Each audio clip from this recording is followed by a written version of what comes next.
सबसे पहला सवाल आदेश भारद्वाज आप ही के पास आते हुए, जानती हूं आप बहुत शानदार वक्ता हैं, लेकिन वक्ता के साथ साथ जिन मानवीय मूल्यों का जिक्र गाजा के समय कांग्रेस करती है, राहुल गांधी करते हैं, प्रियंका गांधी करती हैं, ह्यूमैनिटेरियन एंगल निकाल कर लेकर सामने आते हैं।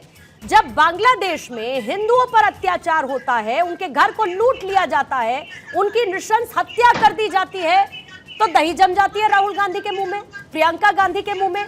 यहां पर सारा का सारा मानवीय एंगल धराशायी हो जाता है क्या इनका? मैं बिल्कुल जो आपने कहा उससे इत्तेफाक नहीं रखता। हम इंसानियत के पुजारी हैं, कहीं पे कोई हिंसा ना हो, किसी को क्षति ना पहुंचे, ये हमारा मत रहा है। बांग्लादेश से हमारे सदा अच्छे संबंध रहे हैं, वहाँ पे एक अलग तरह की परिस्थिति हुई, हमारे लिए चिंता का विषय है। सच्चाई ये है कि हमें इन एडवांस पता चल जाना चाहिए था हमारे सूत्रों से कि बांग्लादेश में क्या परिस्थिति होनी जानी है, उससे हमें बचाने में उसका सहयोग करना चाहिए था।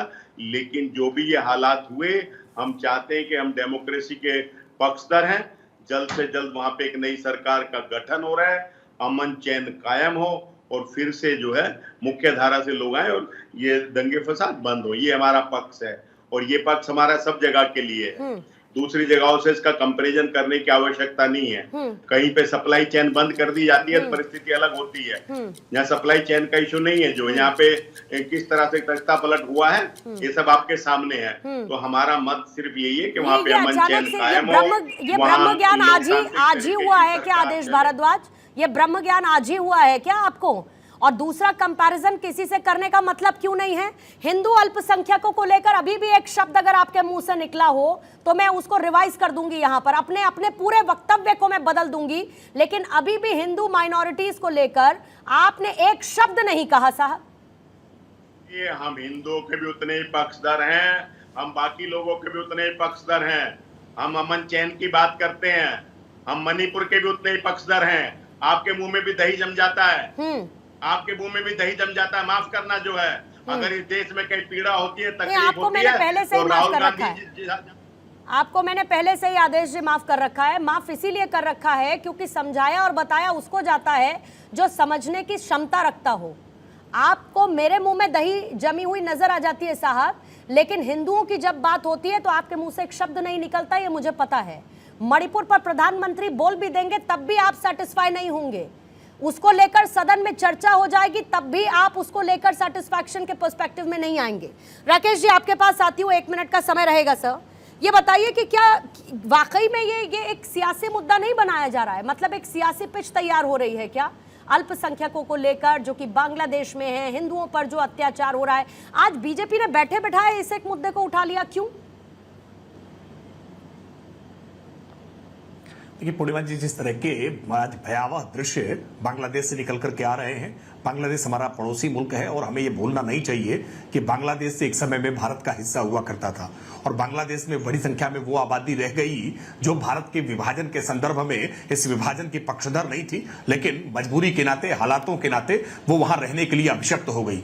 भारत की निश्चित तौर पर यह जिम्मेदारी है, यह जवाबदेही है कि आज बांग्लादेश में किसी प्रकार का अन्याय, अत्याचार अगर हिंदुओं पर हो रहा है तो निश्चित तौर पर उनकी रक्षा, उनकी सुरक्षा होनी चाहिए। और इस बात को लेकर के देश के प्रधानमंत्री जी ने भी स्पष्ट तौर पर संदेश भी दिया है, दूतावास लगातार वहां संपर्क में भी है और अंतर्राष्ट्रीय स्तर पर भी भारत की सरकार इस बात को उठा रही है कि बांग्लादेश के भीतर किसी भी प्रकार से मानवाधिकारों की रक्षा हो सके, किसी भी स्थिति में हिंदुओं पर अत्याचार ना हो। हिंदू मंदिरों को जो तोड़े जाने की घटनाएं हो रही हैं, ये घटनाएं तुरंत ही रुकनी चाहिए। एक वहां अंतरिम सरकार बनी है और इस अंतरिम सरकार से हम इस बात की अपेक्षा करते हैं कि ये हमले तुरंत रुकने चाहिए। लेकिन ये दूसरा सवाल महत्वपूर्ण है कि देश में ही कांग्रेस जैसी पार्टी या अन्य और विपक्षी राजनीतिक दल जिनके मन से पीड़ा के स्वर फूट जाते हैं जब वो गाजा में कुछ ऐसा देखते हैं, जय फिलिस्तीन के नारे तक देश की संसद में अपनी शपथ के समय में लगाने लगते हैं, लेकिन वो बांग्लादेश के वासी जो किसी समय में भारत का हिस्सा थे, वो हिंदू जो भारत के अपनों को मातृ जननी जो रही है, जहां से उद्भव हुआ है हिंदू का,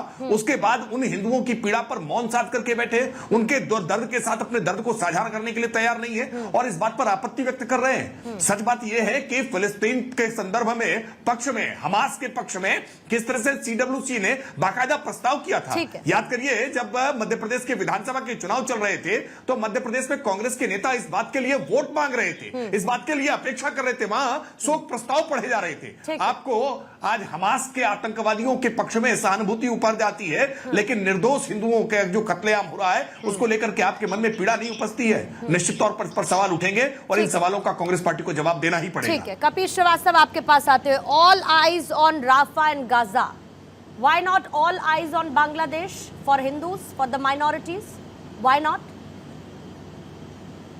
पूर्णिमा जी, इतना ही अवसर हमें भी दीजिएगा। 1 मिनट कह करके आपने 2.5 मिनट इनको दिए। मैं एक चीज पूछना चाहता हूँ, बांग्लादेश की स्थिति पर भारत सरकार ने नजर क्यों नहीं रखी थी? एक बात। दूसरी चीज, जब भारत सरकार ने या Bharatiya Janata party leaded government ने सर्वदलीय बैठक बुलाई और उसमें हम सारे लोगों ने बैठ करके ये फैसला लिया कि हम भारत सरकार को वो सारी शक्तियां विपक्ष देता है कि वहां के अल्पसंख्यक, बांग्लादेश से भारत के संबंध, इस सब में सारे हित में जो फैसले लिए जाएं वो सरकार लेगी और हम विपक्षी दल सरकार के साथ इस मैटर पे खड़े हैं। अब सरकार को ये बताना चाहिए कि जो हिंदू वहां पर हैं, जिनके साथ ये अत्याचार हो रहा है, उसके लिए इन्होंने अभी तक क्या एक्शंस लिए? क्योंकि हम लोग तो, हमारे हाथ में ना सेना है, ना हम डिप्लोमेसी कर सकते हैं, ना कूटनीति कर सकते हैं। हाँ। ठीक है, लेकिन आप भी आपको कर दिया। बावजूद इसके वहां मंदिर तोड़े जा रहे हैं, वहां हिंदुओं के साथ जो है जीनोसाइड किया जा रहा है और योगी और मोदी सरकार बैठी हुई है। केवल आप वोट लेना चाहते हैं हिंदुओं के नाम पर, हिंदुओं के साथ खड़े होना नहीं चाहते हैं आप। अगर इस देश में आज सबसे बड़ी बेरोजगारी है, किसके ऊपर है? हिंदुओं के ऊपर। अगर महंगाई से कोई गुजर रहा तो सबसे ज्यादा कौन? हिंदू।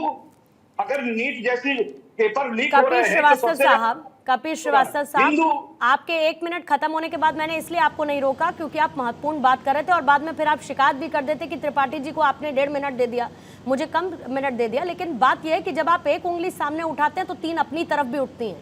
मेरा जो सवाल था वो 3 की तरफ था जो आपकी अपनी तरफ उठ रही हैं। मैंने कहा आप कुछ नहीं कर सकते, आप सरकार में भी नहीं, आप कुछ नहीं कर सकते साहब। लेकिन आप तो, आपकी सरकार तो गाजा में भी नहीं है ना, फिलिस्तीन में भी नहीं है, लेकिन फिर भी आप कुछ कह तो सकते थे ना। आपने तो कुछ कहा भी नहीं हिंदू माइनॉरिटीज को लेकर, जो कुछ भी बांग्लादेश में हो रहा है उसी को लेकर मैंने आपसे सवाल पूछा था। मैं आती हूं आपके पास वापस, मैं आती हूं। प्रोफेसर राशिद हाशमी साहब, नमस्कार सर, कैसे हैं? हाशमी साहब, सबसे पहले ये समझना चाहूंगी, डबल स्टैंडर्ड क्यों, सेलेक्टिव अप्रोच क्यों, सेक्युलरिज्म का डबल स्टैंडर्ड कांग्रेस कब तक कंटिन्यू करना चाहती है? मुस्लिमों के लिए गाजा में, राफा में इतना दर्द है कि आंसू छलक पड़ते हैं। बांग्लादेश में हिंदुओं की निर्मम हत्या हो रही है, लेकिन एक शब्द मजाल है मुंह से निकल जाए। पूर्णिमा जी, सबसे पहले तो थैंक यू सो मच, आपने एक अपॉर्चुनिटी दी है आपसे बात करने के लिए। और आदेश जी, इससे पहले कि आप पूर्णिमा जी पे कोई सवाल उठाएं, आपको मैं ये बता दूं कि कई दशक से पूर्णिमा जी बहुत ही क्रेडिबल जर्नलिज्म कर रही हैं और भारत 24 एक बहुत ही क्रेडिबल न्यूज चैनल है। इसलिए इंडिविजुअल आप किसी पर भी सवाल ना उठाएं, वो ज्यादा अच्छा और ज्यादा बेहतर होगा।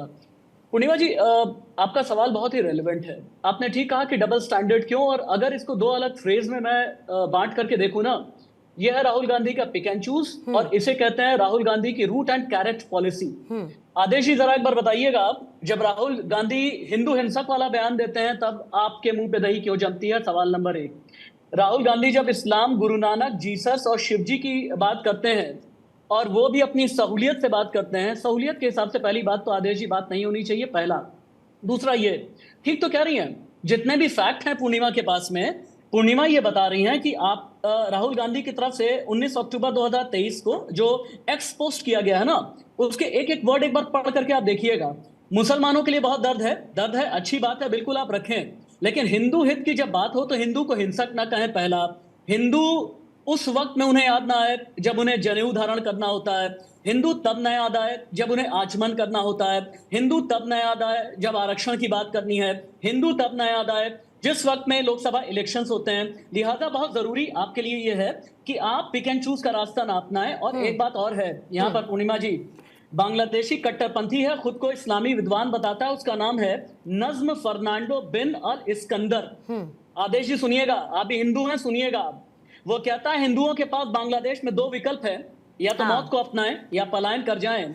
और कहता है हिंदुओं को शुक्रगुजार होना चाहिए कि अभी उनका सामना हनफी से हो रहा है, ना कि मलिकी, शैफी या हनबली से। और आप समझिए, अगर देश के प्रधानमंत्री हिंदू हित की बात कर रहे हैं, अगर मोहम्मद यूनुस से ये कह रहे हैं ना कि हिंदुओं के हित की रक्षा होनी चाहिए, तो वहां पर एप्रिसिएशन आना चाहिए। और अगर मजबूत नेता विपक्ष राहुल गांधी को बनना है, अगर पॉलिटिकल रिवाइवल को लॉन्च पैड ढूंढना है, तो आपको शाहबानो केस के वक्त का जो ब्लंडर आपका है, जो हिमालयन ब्लंडर है, आपको उससे सीख लेने की जरूरत है।